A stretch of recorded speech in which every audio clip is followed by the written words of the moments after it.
G'day, I'm Grand Omega, and welcome back to Factorio MaraRail. It's Marathon Railworld, so it makes sense in my mind. So last episode we broke ground and everything seemed to be going right, but right away we've noticed that we are having power issues. So that's at least a simple fix. Just put in another boiler, a couple of steam engines, pipes and a pump. Probably don't need another pump really, but oh well. That way we can put in more steam engines later. That's got that sorted. So the goal for this episode is simply to get as close to trains as possible. Research is still quite costly, and that's just chugging along fine. Something at some point possesses me to just stick another lab down there, but that doesn't quite work. So more resources as usual. Never enough iron. Here we go. Here's the other lab. Throw that down along with inserter and power pole, and that holds fine for a while, but we have some issues. So the key thing that we need right now is just to get logistics done, and right there you saw the splitters, because that would make things quite a lot easier and safer, or more words. When it comes to coal, we won't have to be using those friggin' inserters taking it out. So here I'm just trying to put together a simple automation for... God, I'm doing well with words this morning. A simple... bloody hell. Trying to put together automation for transport belts. There we go, got it in the end. But so... it's there. I'm trying to do it in such a way that it will only require one chest for all the resources. So I put this together and think that it works until I realise that there's no way for the belts to be, or the belt assembler to be getting iron plates by themselves. So in a moment that gets scrapped. I'm trying not to do anything too massive because we don't want any large scale automation here. As to whether we do it in a separate town or in a separate part of a great big long factory, that's still to be decided. So if you viewers have any input, feel free. I'm still, as I said, I'm still torn between doing towns or a mega factory. So in the end with this, to make it easier, scrap that and do it with a conveyor belt down the middle. From this chest, it will put the iron plates on, well, as you're seeing it on the right hand side of the belt, so that way the gear inserters will be putting the gears on the left side of the belt, and then both iron plates and gears will be getting down to the belt assembler. Put in the power poles, create another one, and away that goes. So that will happily chug along, and we'll have a whole lot of belts when we need them. Where do we go next? So power is fine. So far we haven't seen any biters still. Research is still going slow. That's right. So I try to put together a assembler for inserters, forgetting that assembler 1s can only use 2 ingredients, whereas assembler 2s can use, up to 4. And inserters need 3 different things to go with them. If that makes all sense. If that all makes sense. Words.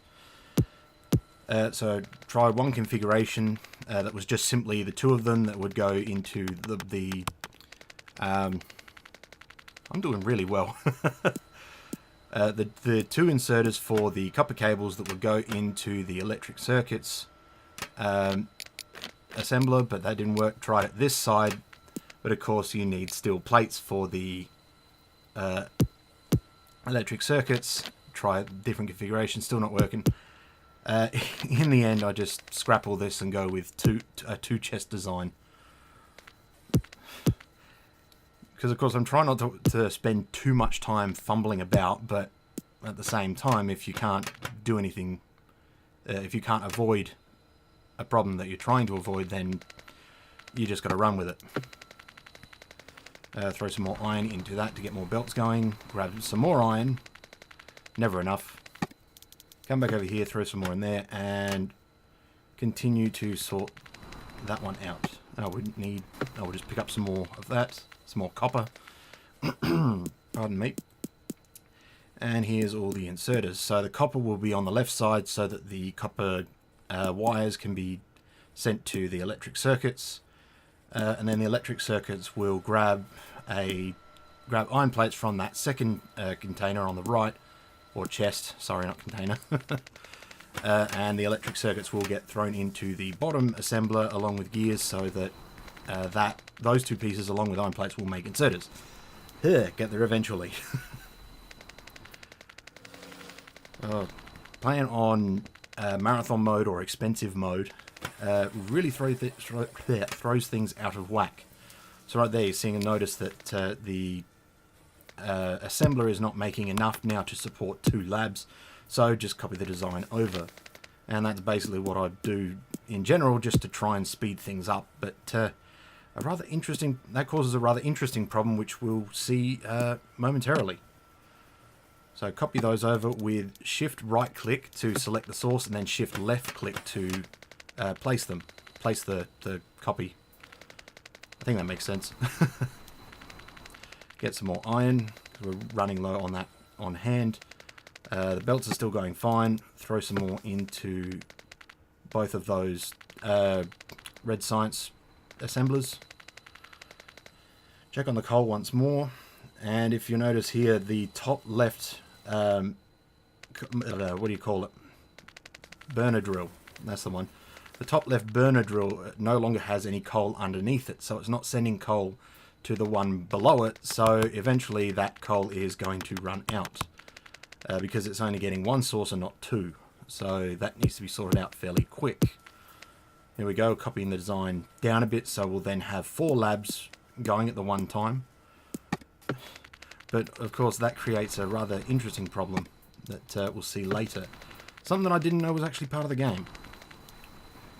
But rather than spoil, we'll get up to that point eventually. This is exactly what I meant with last episode. Triple speed is too fast for talking, but sometimes not fast enough for what's going on. It's weird. And yes, I know those towers could be placed a bit more efficiently, and I will sort that out later. So not enough iron plates, so just threw 2 stacks into there, come back, grab some more, and then head back up. And for some reason, I couldn't pick the plates up off the belt. I don't know what on earth happened, whether I was hitting the wrong button or what.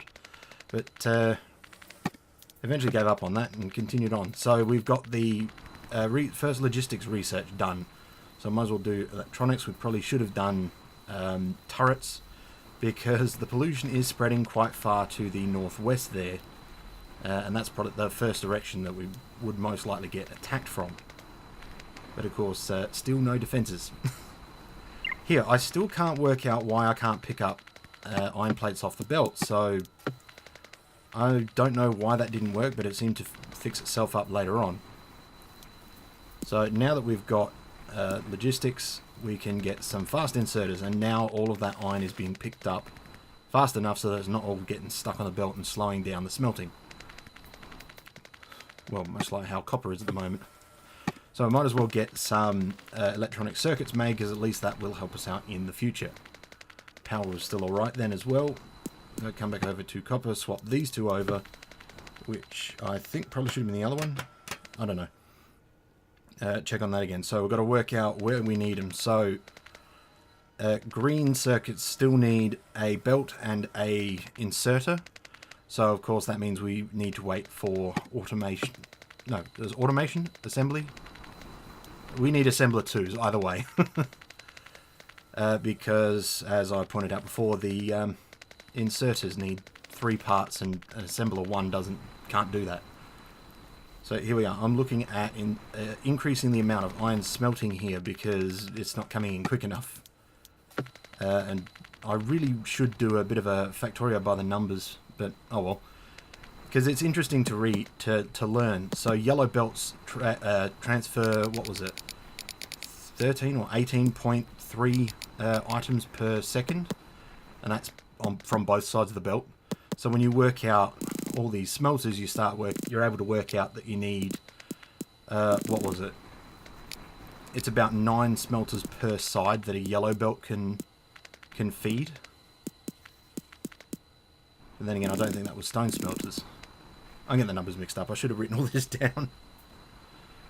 So we just continue with what we're doing before, and I noticed that the belts at the bottom were out of whack, but that's simply because with 5 belts, or 5 smelters, the coal and iron lines are one way around, but then when you have an even number, so 10 in this case, it's the other way around. I hope that made sense. So grabbing a couple of them. Not many being made, but at least it's some, and that speeds up crafting more inserters. So we've got a whole lot of iron going in there. Fast inserters are not enough for 10 per side now. So we've got to do the extra inserter like we did before. Mind you, it's not too far off in terms of speed. But either way, we've now doubled the iron smelting. And that will come back to bite us because we'll need to, of course, increase iron ore just a bit. So research is still going fine, just checking on the resources in the chests. I know I did get distracted a little bit because I had music on or music videos, and every now and then I'd catch myself getting lost in looking at the other screen. And part of it, of course, is just waiting for the research to finish, which is a bit of a pain, a bit slow. But at least with it this way around, we're not running out of science packs into the labs. So we've still got the belts chugging away, and eventually I think I swap the output. Rather than waiting for inserters, it just gathers up electronic circuits. And I've gotten lost again. So there you can see the iron ore is starting to wear down. So really I probably should have put in another couple of iron miners, or miners on the iron patch. But I'll have to take note of that for next time. So there you saw one of the research. I think it was Assembly 2. No, not Assembly 2. Logistics. Logistics 2, I think. Requires 2,000 green science packs. So that gives you a bit of an idea on how quick things ramp up. I mean, we've gone from 100 to 200 to 300 now, and things are just going to get worse and worse from there. So to try and speed everything up, once again increasing the number of labs. Here we go, now we're swapping that over. So at least that will hopefully create a bit of a stockpile of iron electric circuits, so that crafting everything up won't be quite so slow. Because as time goes on, we'll need more and more of them. And then of course we'll need more and more of the advanced versions.